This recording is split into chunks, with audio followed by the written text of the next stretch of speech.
On est là à Los Angeles pour découvrir la vie de Carlos Leal. Là, on est dans sa rue en fait, c'est juste en dessous d'Hollywood. Il n'est pas encore 7 h, on va le retrouver dans sa maison. Et s'il se lève si tôt, c'est qu'avant d'être un acteur et un chanteur, Carlos est aujourd'hui père de famille. Salut Carlos. C'est tôt, hein? Il vit à Los Angeles avec sa femme Jo, son fils Elvis et sa fille Tiger. Alors, programme du matin, je réveille mon fils parce qu'on doit aller prendre le bus dans 15 minutes.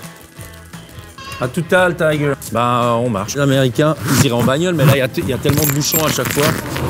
Je t'aime. Au revoir. Pour te dire la parano, regarde. Donc voilà, il y a une app et on le suit, quoi.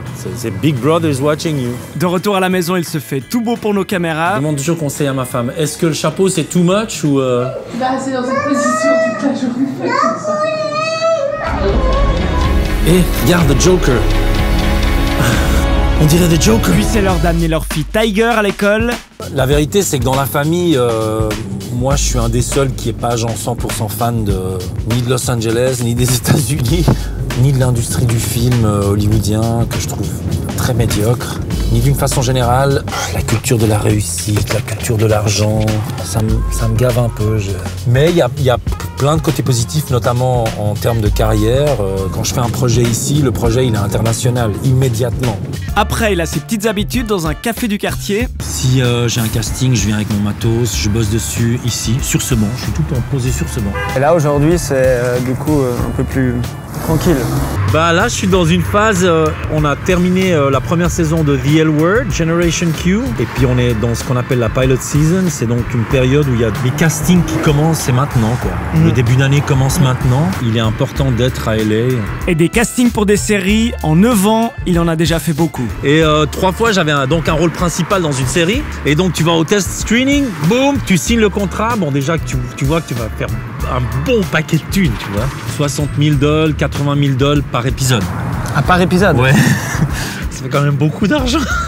Et là, les 3 dernières années, j'ai décroché des rôles principaux pour des séries. Mais ça ne reste que le pilote. Donc, tu signes ton contrat. Toujours est-il que le pilote doit encore être ensuite accepté et vendu à la chaîne pour le transformer en une série. 3 années consécutives avec 3 networks différents. 3 fois, les pilotes ne se sont pas transformés en série. Tu ne contrôles rien. Vraiment, c'est...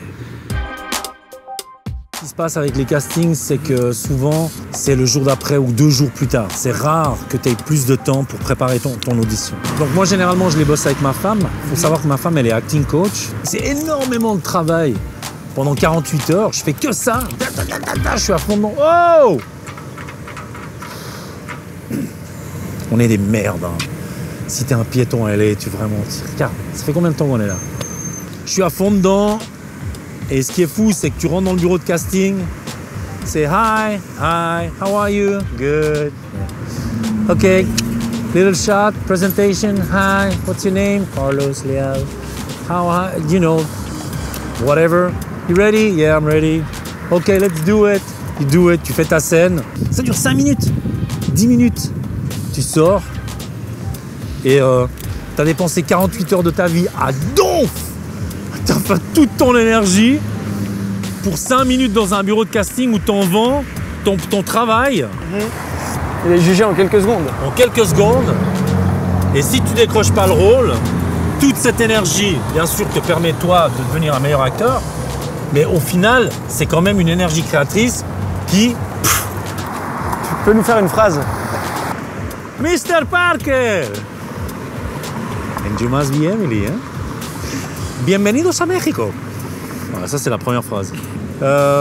C'était mieux au casting. Et puis ça, j'ai une réponse de nouveau. Ouais, ben, je sais pas, aujourd'hui, demain, j'en sais rien. Ou peut-être jamais. Allez, regarde, je regarde. Non, pas de réponse. Ça aussi, c'est la vie d'un acteur. T'es là, mais putain, c'est quand qu'ils vont répondre? En attendant une hypothétique réponse, on fait le tour des studios. Amazon qui construit des bâtiments immenses à côté de Netflix, Disney et Apple. Les studios de la Paramount où il avait casté pour un Marvel. Characters Falcon, le faucon. Et le bâtiment Sony qui a été utilisé dans la série L Word Generation dans laquelle il joue. Tout à coup, je suis devenu le boss. de ce building. On parle aussi des différences entre ces expériences ici et en Europe. En Europe, si tu travailles sur un projet, il y a beaucoup plus cette tendance, après les heures de bureau, d'aller boire une bière. Mais tu es vachement en famille, tu crées des familles. Alors qu'ici, c'est très très individualiste. Tu arrives en voiture, si c'est pas un chauffeur qui vient te chercher, parce que c'est souvent le cas si t'es pas dans ta ville, on te met dans ton camion loge, super, télé, machin et tout, tralala. Mais bon, t'es tout seul dans ton camion loge, comme ça, tu glandes, tu dis bon qu'est-ce que je fous maintenant? Dès que tu sors, parce que tu as envie d'aller tchatcher un petit peu avec tes potes, fumer une petite clope, tu as tout de suite des ADs qui arrivent. Where are you going? Where are you going? I'm here. Don't worry. Don't panic. I'm not leaving. Mais alors pourquoi a-t-il tant que ça voulu aller faire une carrière à Hollywood? Quand j'ai commencé à développer ma carrière d'acteur, je me suis dit j'ai pas envie de faire la même erreur qu'on a fait avec Sens Unique. J'ai pas envie de snobber la possibilité d'aller à un endroit où les choses vont être plus visibles, plus internationales. C'est trop petit la Suisse.